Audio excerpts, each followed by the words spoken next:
नमस्कार दोस्तों, मैं आपका दोस्त विशाल कुमार स्वागत करता हूं आपका अपने चैनल टैली जीएसटी अड्डा में। तो गाइज आज फिर से एक बेहतरीन वीडियो के साथ हम आपके सामने उपस्थित हैं, जिसमें आज हम बात करेंगे उत्तर प्रदेश सरकार की एक बहुत ही बेहतरीन योजना के बारे में।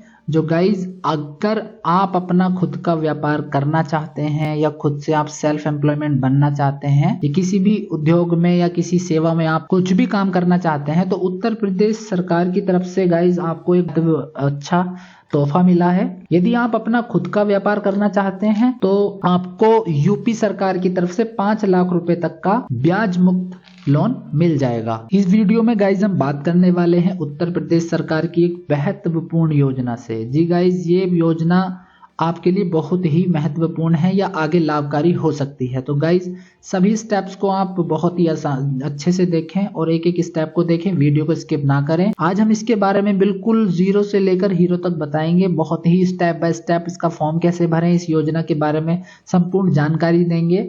तो गाइज बने रहें हमारे साथ लास्ट तक इस वीडियो में और वीडियो को बिल्कुल भी स्किप ना करें। यदि आप स्किप करते हैं, कोई स्टेप रह जाता है, तो आपको फॉर्म भरने में आगे चलकर बहुत ही परेशानी पड़ेगी।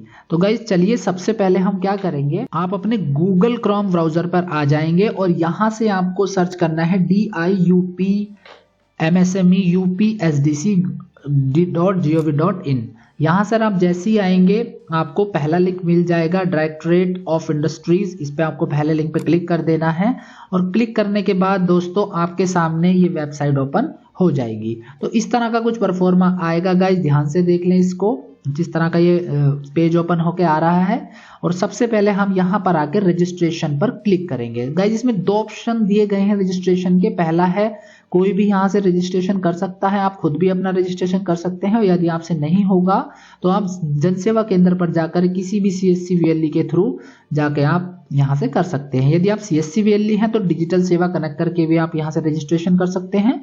और यदि आप कोई भी आम जनता से बिलोंग करते हैं आप, या फिर आप अपना फॉर्म फ्री भरना चाहते हैं, यहाँ से भरना चाहते हो, तो यहाँ पे रजिस्ट्रेशन कर सकते। तो गाइस दोनों ही तरीके सेम है, कोई इसमें ज्यादा अंतर नहीं है। तो गाइस हम सीखेंगे खुद से रजिस्ट्रेशन आप अपना कैसे कर सकते हैं घर बैठे।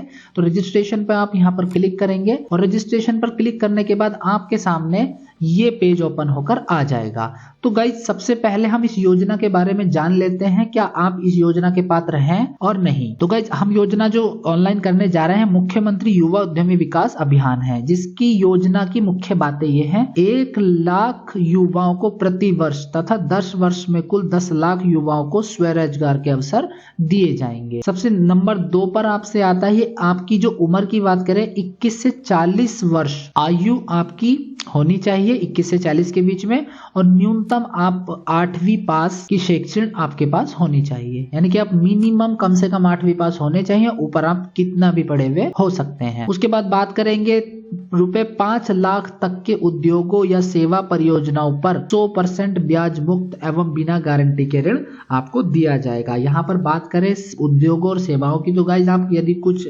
मैन्युफैक्चरिंग यानी कि कुछ बनाने का काम करना चाहते हैं, कोई बनाने का उद्योग खोलना चाहते हैं, जैसे चप्पल जूते बनाने का काम होता है, दोने पत्तल बनाने का काम होता है, या किसी भी तरह का आप बनाने का काम करना चाहते हैं तो वो भी। और जो सेवाएं यानी कि आप कोई स्कूल खोलना चाहते हैं, कोई सर्विस देना चाहते हैं, कोई सेवाएं देना चाहते हैं, कोई ट्यूशन सेंटर खोलना चाहते हैं या कंप्यूटर सेंटर खोलना चाहते हैं, तो उसमें भी आपको यहाँ से सेवा के लिए 5 लाख रुपए तक का ऋण ब्याज मुक्त मिलेगा और बिना गारंटी के मिलेगा। उसके बाद 4 नंबर पर इन्होंने लिखा है गाइस, परियोजना लागत पर 10% मार्जिन मनी का अनुदान होगा, यानी कि आपको 5 लाख रुपए में से 10% की मार्जिन मनी आपको खुद से व्यवस्था करनी है। अगर मार्जिन मनी की बात करें गाइस, तो हम इसका लास्ट में आपको 10% मार्जिन कैसे निकलेगा या मार्जिन मनी क्या होता है वो वीडियो के लास्ट में आपको समझा देंगे। तो कृपया वीडियो लास्ट तक देखें, बहुत ही ज्यादा इंपॉर्टेंट आपका एक एक स्टेप होगा इसमें। गाइस अगली बात करें तो पात्रता की शर्तें क्या है इसमें। आपकी आयु 21 से 40 वर्ष होनी चाहिए, न्यूनतम 8वीं पास आप होने चाहिए। और तीसरा सबसे इंपॉर्टेंट ऑप्शन है इसमें विश्वकर्मा सम्मान योजना, ODOP प्रशिक्षण योजना, SC ST या OBC प्रशिक्षण योजना, उत्तर प्रदेश कौशल विकास मिशन के अंतर्गत प्रशिक्षित अथवा किसी मान्यता प्राप्त शैक्षणिक संस्थान से स्किल संबंधी सर्टिफिकेट, डिग्री, डिप्लोमा आदि प्राप्त होना चाहिए। तो दोस्तों इसमें एक बहुत ही इंपॉर्टेंट बात की गई है यहाँ पर, यदि आपके पास विश्वकर्मा योजना, ओबीसी एससी एक्टी प्रशिक्षण योजना या कौशल विकास से संबंधित यानी कि स्किल से संबंधित कोई भी सर्टिफिकेट है तो आप इस योजना को अप्लाई कर सकते हैं। यदि आप नहीं है तो किसी मान्यता प्राप्त शिक्षण संस्थान से स्किल संबंधी सर्टिफिकेट होना चाहिए। स्किल संबंधी क्या कहा जा रहा है गाइस यहाँ पे, यदि आप कंप्यूटर सेंटर खोलना चाहते हो तो आपको कंप्यूटर का ज्ञान और उसका सर्टिफिकेट, डिग्री, डिप्लोमा आपके पास होना चाहिए। यदि आप चप्पल जूते बनाने का काम करना चाहते हैं, दोने पत्तल का काम करना चाहते हैं तो ये काम आपको आना चाहिए, इसका सबूत आपके पास होना चाहिए, यानी कोई ना कोई सर्टिफिकेट आपके पास होना चाहिए। नेक्स्ट 4 ऑप्शन में इसमें कहा है कि आवेदक को किसी अन्य केंद्र या सरकारी योजना जिसमें ब्याज या पूंजी घटक शामिल हो, यानी कि कोई भी ऐसी योजना जिसमें ब्याज आपको मुफ्त मिला हो या पूंजी आपको मुफ्त मिली हो, ऐसी कोई गवर्नमेंट की योजना शामिल है तो आपको इसका लाभ नहीं मिलेगा, सिवाय पीएम स्वनिधि योजना के। यानी कि आपने अगर पीएम स्वनिधि योजना के अंतर्गत लाभ लिया है, योजना का जो रेडी पटली वालों को 10-10 हजार का सबसे पहले अनुदान दिया गया था, तो आप अप्लाई कर सकते हैं, उससे कोई फर्क नहीं पड़ेगा। यदि अन्य किसी बड़ी योजना में आपने आवेदन कर रखा है तो यहाँ पर आपको इस सेवा का लाभ नहीं मिलेगा। तो चलिए गाइज और एक बार आप वीडियो पॉज करके अच्छे से पढ़ लेना। बात करते हैं हम इसका रजिस्ट्रेशन कैसे करें। तो रजिस्ट्रेशन के लिए गाइज यहाँ पर आपको लिखा हुआ मिलेगा नवीनतम उपयोगकर्ता पंजीकरण, यानी कि आप नए आवेदन कर रहे हैं तो यहाँ पर आपको क्लिक करना है। न्यू आवेदन पंजीकरण पर क्लिक करेंगे।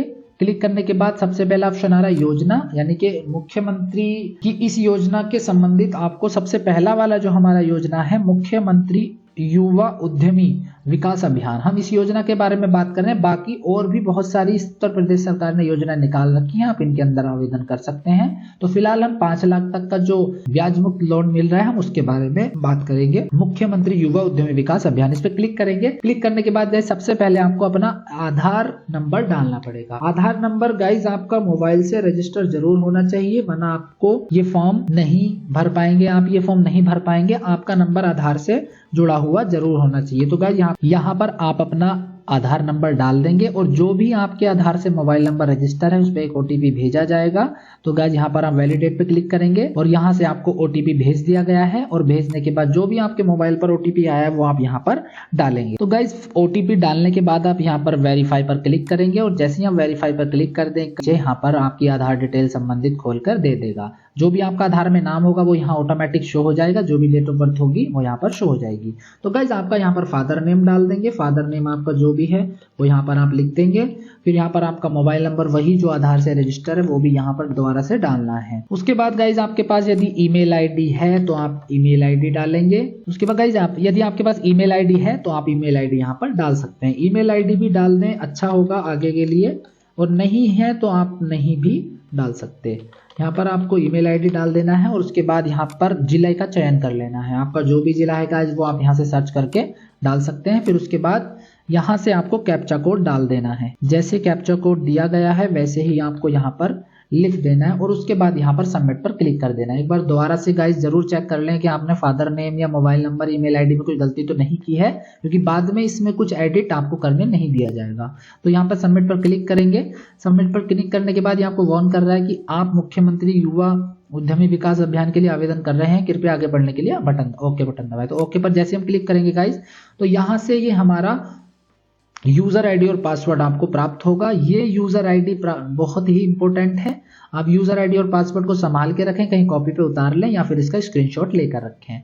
चलिए गाइज तो हम इसका स्क्रीनशॉट और लेके रख लेते हैं। तो गाइज चलिए जो भी आपको यूजर आईडी और पासवर्ड मिला है वो आप यहाँ पर दर्ज करेंगे। यहाँ पर उपयोगकर्ता का नाम यानी कि जो भी आपने यूजर आईडी बनाया था वो हम यहाँ पे डालेंगे। जो भी आपको यूजर आईडी प्राप्त हुआ था मैसेज के थ्रू भी आपको प्राप्त हो गया होगा, और जो आपको पासवर्ड मिला था अल्फा न्यूमेरिक में वो आप यहाँ पर डाल सकते हैं। उसके बाद गाइज आपको ये एक नया पासवर्ड करने के लिए कहेगा। वो कैसे कहेगा, पहले आप आपके कैप्चा डाल देंगे। कैप्चा हमने लिख दिया है और यहाँ से लॉगिन पर क्लिक करेंगे।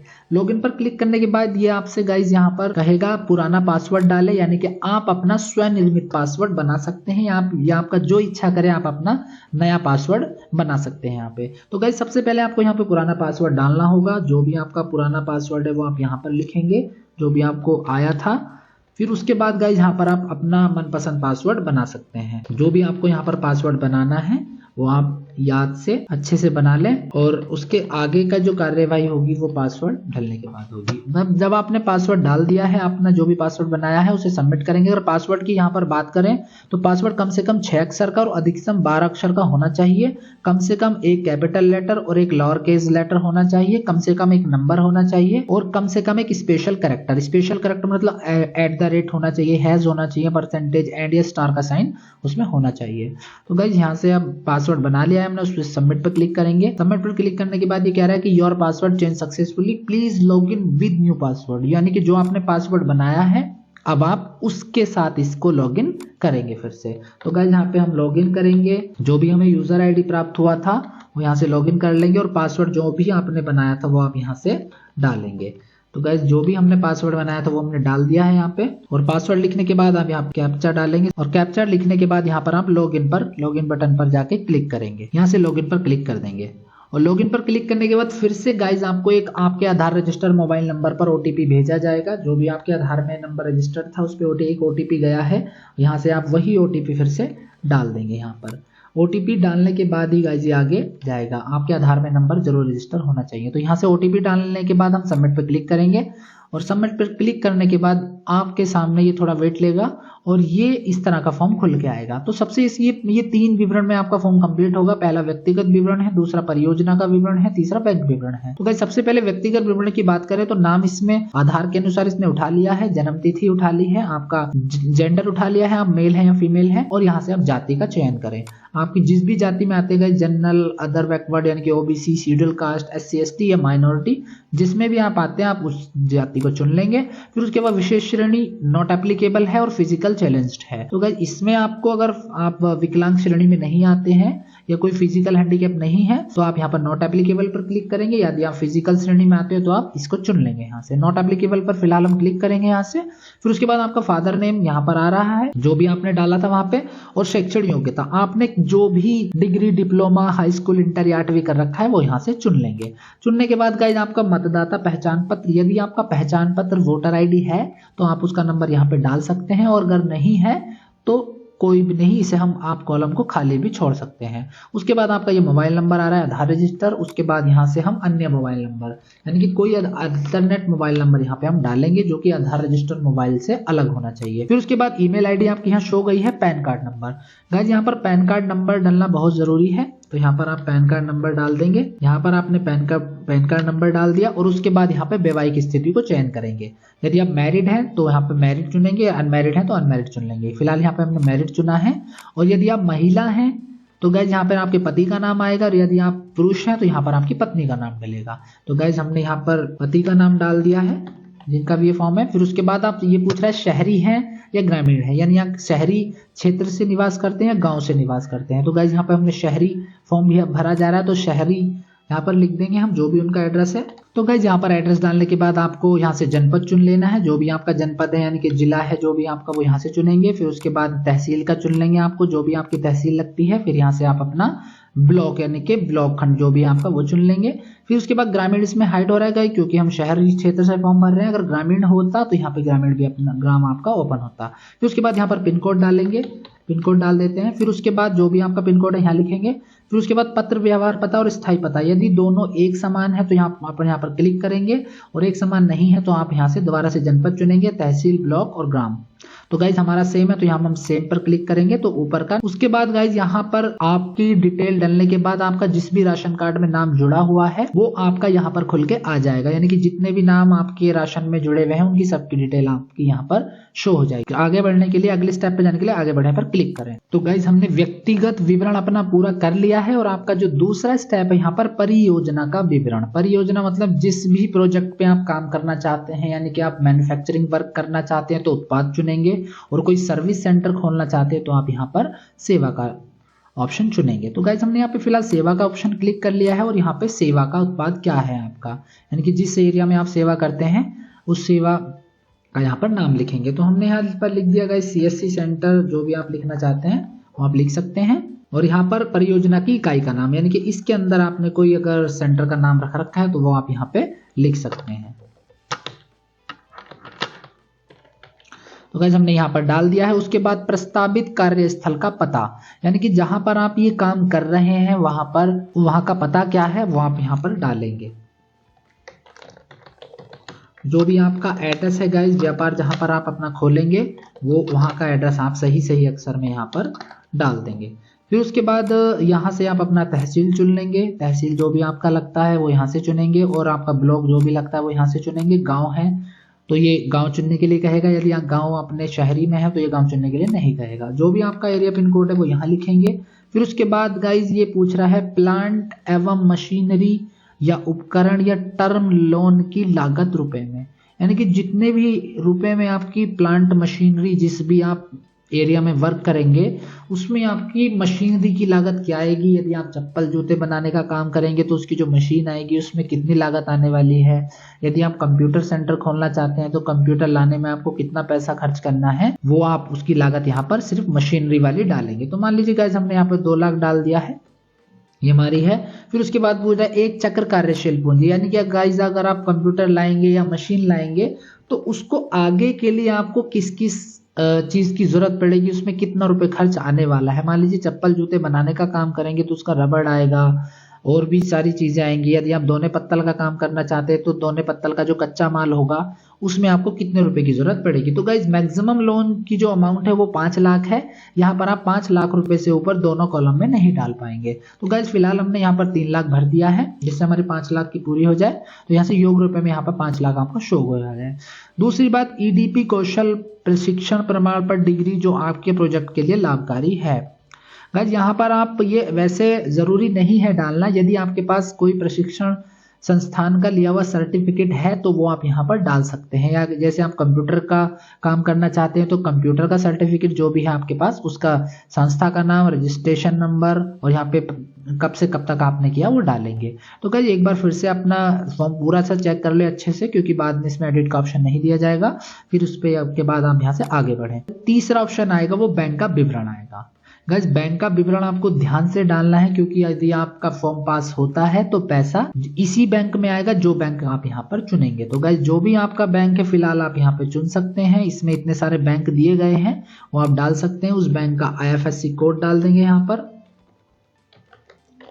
जो भी आपके बैंक का IFSC कोड है वो यहाँ डालेंगे और यहाँ से सर्च पे जाके क्लिक करेंगे। सर्च पे क्लिक करने के बाद आपका निकटतम शाखा जो भी IFSC कोड होगा वो यहाँ से चुन लिया जाएगा।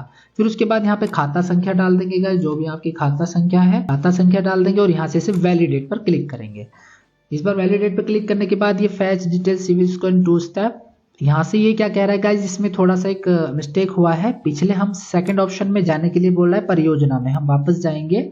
ये आपको शुरू में ही ध्यान रखना है। यहाँ पर जब हमने ये CSC सेंटर और टेली GST अड्डा वगैरह का नाम डाला था तो यहाँ पर एक आया था चेक सिविल स्कोर। आप चेक सिविल स्कोर पर यहाँ पर क्लिक करेंगे। जैसे ही आप क्लिक करेंगे तो गाइस जो भी आपका सिविल स्कोर होगा वो यहाँ पर ऑटोमेटिक आगे चल के उठा लेगा। तो गाइस जो भी आपका सिविल स्कोर है वो यहाँ पे आप डाल सकते हैं। उसके बाद यहाँ से आप अपना बैंक का विवरण डाल पाएंगे। तो जो भी आपका बैंक है वो यहाँ से चुन लिया है हमने। तो गाइस देखिए अब जब हम खाता नंबर डाल के यहाँ पर वैलिडेट पे क्लिक करेंगे अब ये हमारा वैलिडेट खाते को सक्सेस कर लेगा। यहाँ से अपना IFSC कोड गलत बता रहा है गाइस, ये अपना IFSC कोड सही से डालें। जो भी आपका IFSC कोड है वो आप यहाँ पे डाल सकते हैं। उसके बाद आप यहाँ पे वैलिडेट पे क्लिक करेंगे और वैलिडेट पे क्लिक करने के बाद आपका ये यहाँ पर आ जाएगा। देखिए जब ये आपका वैलिडेट कर देता है तो आपका ये सक्सेस का ऑप्शन यहाँ पे आ जाएगा। गाइस यहाँ पर आप खाते में जमा धनराशि रुपए में, यदि आपके खाते में कुछ पैसे हैं, पहले ही पैसे पड़े हैं तो आप यहाँ पर वो लिख सकते हैं। गाइस मार्जिन मनी की बात करें तो यहाँ पर आपके जाति वर्ग के हिसाब से आपको 12.5% का अंश का अनुदान स्वयं करना है, यानी कि स्वयं इसमें अंशदान करना है। यानी कि 62,500 रुपये आपकी व्यवस्था आपको स्वयं करनी पड़ेगी। जो हमने शुरू में पढ़ा था मार्जिन मनी, तो आपके लिए जो मार्जिन मनी है वो 62,500 रुपये है।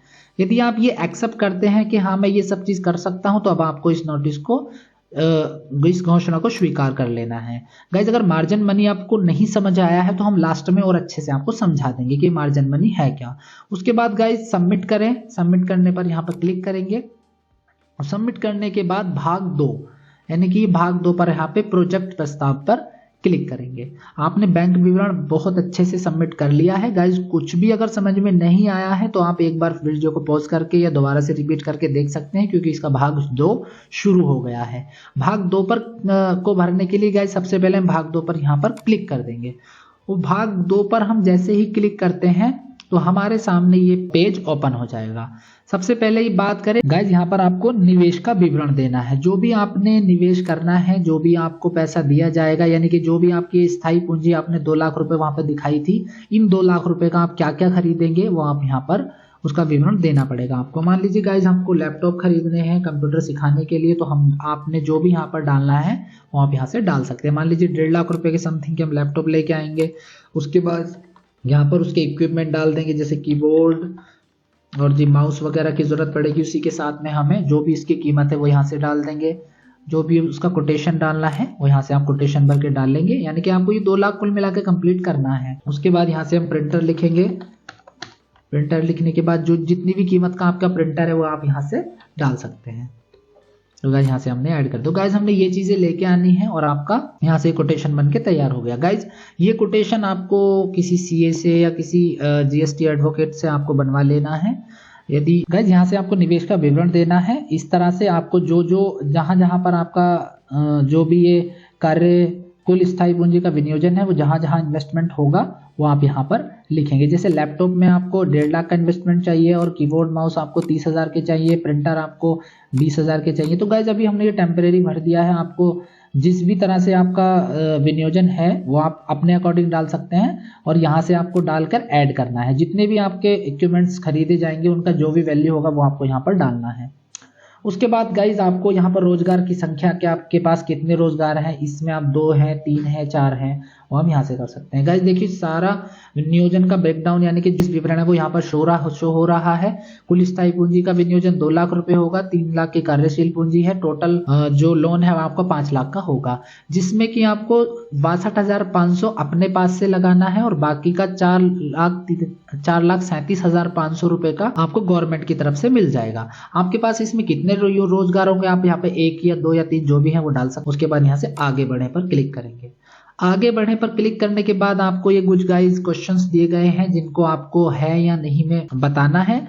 आपका व्यक्तिगत पैतृक यानी कि आपका खुद का मकान है या नहीं, यदि है तो हाँ करेंगे, नहीं है तो ना करेंगे। उसके बाद नेक्स्ट ऑप्शन क्वेश्चन नंबर 3 है, दिए गए पते पर कब से निवास करते हैं। गाइज आप कब से आप जहां पर रह रहे हैं वहां कितने समय से आप निवास कर रहे हैं, कम से कम 2 वर्ष, 2 से 5, या अगर आप बचपन से ही वहां रह रहे हैं तो 5 वर्ष से अधिक पर क्लिक करेंगे। शिक्षण योग्यता की बात करें तो आप कितने पढ़े हुए हैं, यहाँ पर आप जितने भी पढ़े हुए हैं उस पर यहाँ पे क्लिक कर देंगे। फिर उसके बाद प्रस्तावित कार्य के संबंध में जानकारी, यानी कि जिस भी कार्य के लिए आपने लोन के आवेदन किया है उस कार्य में आपको कितना एक्सपीरियंस है या कितना अनुभव है वो यहाँ पर आप डाल देंगे। यदि आपको कोई अनुभव नहीं है तो आप यहाँ पे कोई अनुभव पे क्लिक करेंगे, वरना जो भी आपको अनुभव है वो यहाँ पे डाल देंगे। फिर उसके बाद नीचे आएंगे, आय का अन्य स्रोत, परिवार की आय सहित, यानी कि जो आप ये व्यापार कर रहे हैं इससे भी अलग क्या आप कोई और काम करते हैं या नहीं करते हैं। अगर करते हैं तो हाँ करेंगे, नहीं करते हैं तो ना करेंगे। उसके बाद आयकर हेतु मूल्यांकित, क्या आप जो भी काम कर रहे हैं वो आयकर में मूल्यांकित होता है या नहीं होता है, यानी कि आप जीएसटी के लिए अवेलेबल हैं या नहीं है। तो यहाँ से आपको यस और नो कर देना है। फिर उसके बाद आपका जीवन बीमा धारण करते हैं, यानी कि आपने कोई बीमा पॉलिसी ले रखी है या नहीं ले रखी है, जैसे प्रधानमंत्री सुरक्षा बीमा योजना, PMJJBY, APY, ये जो भी आपने कोई अगर बीमा ले रखा है तो यस पे क्लिक करेंगे, और नहीं ले रखा है तो आप नो पे क्लिक कर सकते हैं। यहाँ से तो हमने फिलहाल हाँ पे क्लिक कर दिया। ऋण प्रदाता बैंक के साथ संपर्क का इतिहास, यानी कि जिस बैंक को आपने पीछे जाके चुना है, यानी कि आपने जिस बैंक को पीछे चुना है फॉर्म भरते समय, उस बैंक में आपका खाता या उस बैंक के साथ आपका संबंध कितने समय से है। अगर आपने नया खाता खुलवाया गया तो नई इकाई लिख सकते हैं। खाता 1 वर्ष से ज्यादा है, 1 से 3 वर्ष है, तो आप जिस भी श्रेणी में आते हैं आप उस पर क्लिक करेंगे। यहाँ से हमने जो भी क्लिक कर दिया। परियोजना की आर्थिक संभाव्यता, परियोजना की स्थापना हेतु कच्चे माल, श्रमिक इत्यादि की उपलब्धता बाजार के नजदीक है या नहीं, यानी कि गाइस जो भी आप काम करना चाहते हैं उसका कच्चा माल, जो भी लेबर्स वगैरह है वो आपके समीप है या नहीं है। तो अगर है तो आप हाँ करेंगे, नहीं है तो आप ना करेंगे। उसके बाद बात करते हैं कौशल प्रमाण पत्र की, यानी कि आपके पास कोई कौशल प्रमाण पत्र है या नहीं है, या कोई भी कंप्यूटर प्रशिक्षण है या नहीं है। आप किसी भी कार्य को जो भी आपने फिल किया है, जिसके आपने के लिए लोन आवेदन किया है, यदि आपका उससे संबंधित कौशल प्रमाण पत्र है तो आप यहाँ पर हाँ कर देंगे, नहीं है तो ना कर देंगे। उसके बाद उत्पादों की बिक्री हेतु बाजार की संबद्धता, यानी कि जो भी आप काम करेंगे, जो भी आप बनाएंगे, उसे बेचने के लिए क्या आप बाजार से आपसे संबद्धता है या नहीं। हाँ है तो हाँ करेंगे, नहीं है तो ना करेंगे। यहाँ पर भी गाइस आपको हाँ ही करना है।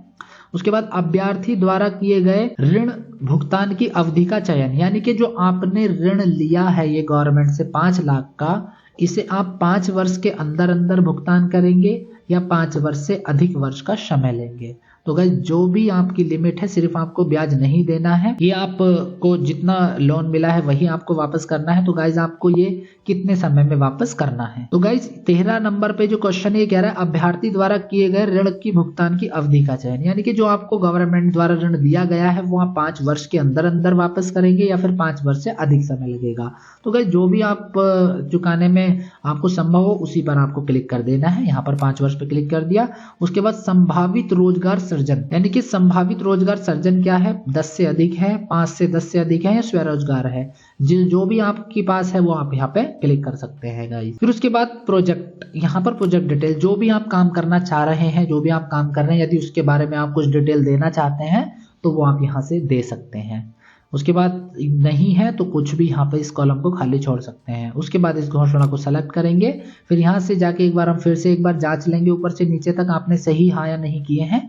अगर सही किए हैं तो यहाँ पर सबमिट पर जाएंगे, सबमिट पर क्लिक करेंगे और सबमिट पर क्लिक होने के बाद गाइस ये आपका नेक्स्ट ऑप्शन यहाँ से खुल जाए। नेक्स्ट ऑप्शन हमारा क्या है गाइस, यहाँ पर ये पासपोर्ट साइज का फोटो अपलोड करना है आपको, हस्ताक्षर अपलोड करने हैं, फिर आयु का प्रमाण पत्र देना है, हाई स्कूल इंटर जो भी आपने चुना था वो भी 300 KB के अंदर अंदर होना चाहिए। अब गाइस चलिए ये अगला स्टेप है, ये बहुत ही इंपॉर्टेंट स्टेप है गाइस, इसको बहुत ही ध्यान से देखना। ज्यादातर लोगों को ये नहीं बताया गया है कि कागज को किस तरह से अपलोड करना है, कितने KB में रखना है, कागज कहाँ से मिलेंगे, वो गाइज हम आपको धीरे धीरे सभी चीजों के बारे में बताएंगे। सबसे पहले दस्तावेजों की सूची की बात करें तो 1 नंबर पे आपके पास पासपोर्ट साइज फोटो होना चाहिए जिसका आकार 20 KB तक होना चाहिए। फिर हस्ताक्षर का भी साइज आपका 20 KB तक होना चाहिए। फिर तीसरे नंबर पे बात करें आयु प्रमाण पत्र, आयु प्रमाण पत्र यानी कि आपकी उम्र का जो भी प्रमाण है वो हाई स्कूल की मार्कशीट लगा सकते हैं या सक्षम अधिकारी द्वारा निर्गत प्रमाण पत्र लगा सकते हैं जो कि 300 KB से अधिक नहीं होना चाहिए। उसके बाद चौथे नंबर बात करें व्यक्तिगत या पैतृक मकान, यानी कि यहाँ पर बिजली का बिल भी दे सकते हैं, व्यक्तिगत पहचान के लिए आधार कार्ड भी लगा सकते हैं या वोटर ID लगा सकते हैं। 5वें नंबर की बात करें शैक्षिक योग्यता संबंधी प्रमाण पत्र, यानी कि आप कितना पढ़े हुए हैं उससे संबंधित जो भी आपने चुना है वो भी 300 KB के अधिक नहीं होना चाहिए। फिर उसके बाद यहाँ पर आपने जो भी आपने जीवन बीमा चुना था वो अगर कोई जीवन बीमा है तो उसे भी यहाँ पे अपलोड करेंगे। 7 नंबर पे जाति प्रमाण पत्र यहाँ से अपलोड करेंगे। ऋणदाता के साथ संपर्क यानी कि बैंक की किताब यहाँ पर अपलोड करेंगे। अनुभव प्रमाण पत्र एक्सपीरियंस सर्टिफिकेट भी आपके पास होना चाहिए। फिर उसके बाद दिए गए पते पर कब से निवास कर रहे हैं उसको आपको प्रमाणित कराना होगा आपके पार्षद से, ग्राम प्रधान से या वार्ड के मेंबर द्वारा। उसके बाद आपको पैन कार्ड की प्रति अपलोड करनी है। फिर उसके बाद ये परियोजना रिपोर्ट संबंधित प्लांट एंड मशीनरी उपकरण कार्यशील पूंजी का संक्षिप्त विवरण, यानी कि आपको जो गवर्नमेंट के द्वारा लोन दिया जा रहा है उसका आपको एक परियोजना यानी कि प्रोजेक्ट रिपोर्ट बनवाकर तैयार करनी है कि आपको किस तरह से कहां कहां पर उस पैसे को इन्वेस्ट करना है। वो सारी रिपोर्ट आपको एक कोटेशन बनवाकर इसमें अपलोड करनी है। उसके बाद स्व अभिप्रमाणित घोषणा पत्र, यानी कि एक आपको यहाँ पर स्व प्रमाणित घोषणा पत्र देना पड़ेगा। वो कैसा उसका फॉर्मेट होगा वो आपको आगे बताया जाएगा। इसमें आपको खुद के सिग्नेचर करने हैं। फिर उसके बाद कौशल प्रमाण पत्र, शिक्षण प्रमाण पत्र या फिर ITI से प्राप्त कंप्यूटर प्रशिक्षण प्रमाण पत्र यहाँ को अपलोड करना है। तो गाइस यहाँ पर दे रखा है कि यदि आपके पास ये सभी डॉक्यूमेंट्स हैं तो आप अगले स्टेप के लिए तैयार हो जाए। सबसे पहले ये डॉक्यूमेंट्स आपको स्कैन करके अच्छे से रख लेने हैं, फिर आपको आगे स्टेप पर बढ़ना है। कृपया सभी दस्तावेज संग्रह करने के बाद अपलोड करें। तो गाइज यदि आपके पास ये 14 डॉक्यूमेंट हैं तो आप पहले इन्हें इकट्ठा कर लें और इकट्ठा करने के बाद अपने प्रिंटर से इसका साइज बना लें और साइज बनाने के बाद आप इसको कृपया सभी दस्तावेजों को अपलोड करना है। तो गाइज अपलोड करने के लिए आपको क्या करना है, यहाँ पर क्लिक कर देना है। दस्तावेजों को अपलोड करने के लिए यहाँ क्लिक करें। इस पर क्लिक कर देना है। क्लिक करने के बाद गाइज आपके सामने ये वाली विंडो ओपन हो जाएगी। तो गाइज अगर आप चाहते हैं कि ये डॉक्यूमेंट्स को सही से कैसे अपलोड करना है तो हमें कमेंट बॉक्स में कमेंट करके बताएं। यदि आपसे नहीं हो पा रहा है तो हमें कोई भी परेशानी आ रही है तो आप हमें कमेंट बॉक्स में कमेंट करके पता कर सकते हैं। तो गाइज ये वीडियो कुछ ज़्यादा ही लंबा हो रहा है, इसलिए हम ये दस्तावेज अपलोड करने का एक दूसरा पार्ट बनाएंगे। यदि आपको वो पार्ट चाहिए तो आप कमेंट में बताएं। हम आपको डॉक्यूमेंट कैसे अपलोड करना है या कौन सा दस्तावेज किस तरह से बनेगा, कहाँ से आएगा, उस पार्ट की जानकारी आपको पूरी दूसरे भाग में दे दी जाएगी। या डॉक्यूमेंट्स को कैसे अपलोड करना है, साइज कैसे बनाना है, वो सारी चीजें आपको नेक्स्ट पार्ट में बनाई जाएंगी। तो गाइज कृपया इस पार्ट को पूरा देखें और जो भी आपको समस्या आ रही है उसके लिए आप कमेंट बॉक्स में कमेंट करें और आपको टेलीग्राम का लिंक दे दिया जाएगा। वहां पर आप हमसे अपनी सभी समस्याओं का समाधान पूछ सकते हैं। चलिए गाइज इस पार्ट में इतना ही, मिलते हैं अगले पार्ट में, तब तक के लिए थैंक यू।